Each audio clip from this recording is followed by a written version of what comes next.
Imagine a moment when the very purpose of a national conflict suddenly shifts, profoundly altering what everyone is fighting for. This is precisely what happened during the American Civil War when President Abraham Lincoln issued a truly historic declaration.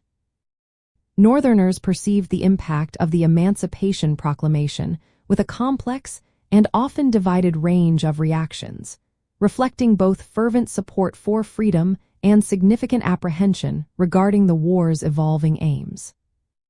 The varied Northern perceptions stemmed from differing moral convictions, economic anxieties, and political affiliations. For many abolitionists and ardent Unionists, the proclamation was a moral triumph, transforming the war into a crusade against slavery and aligning the Union cause with a higher purpose. They saw it as a necessary step to weaken the Confederacy by depriving it of its enslaved labor force, thus hastening the war's end.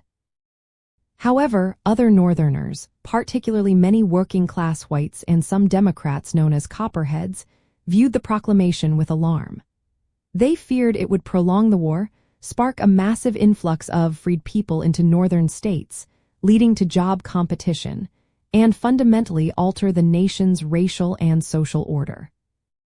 Understanding these perceptions requires recognizing the underlying societal tensions of the time.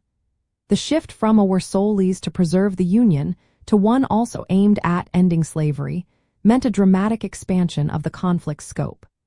This change significantly influenced enlistment numbers, as some who previously supported the war for Union preservation now hesitated. Conversely, it galvanized others, including many African American men who saw the proclamation as a call to arms for their own liberation, leading to the formation of United States colored troops. Political cartoons and newspaper editorials of the era vividly illustrate this wide spectrum of public opinion, from celebratory images of freed people joining the Union Army to dire warnings of societal upheaval. An intriguing aspect of this period is the concept of contraband of war. Even before the Emancipation Proclamation, enslaved people who escaped to Union lines were often declared contrabands, essentially property seized from the enemy, rather than being returned to their enslavers. This practical measure, implemented by Union generals, began to erode the institution of slavery from within the Confederacy and subtly prepared Northern public opinion for the broader action Lincoln would later take. Furthermore, the proclamation itself did not immediately free all enslaved people, but only those in states or parts of states in rebellion against the Union, demonstrating its strategic military intent alongside its moral implications. The Emancipation Proclamation therefore served as a pivotal turning point, deeply challenging and ultimately redefining the Northern public's understanding of the Civil War.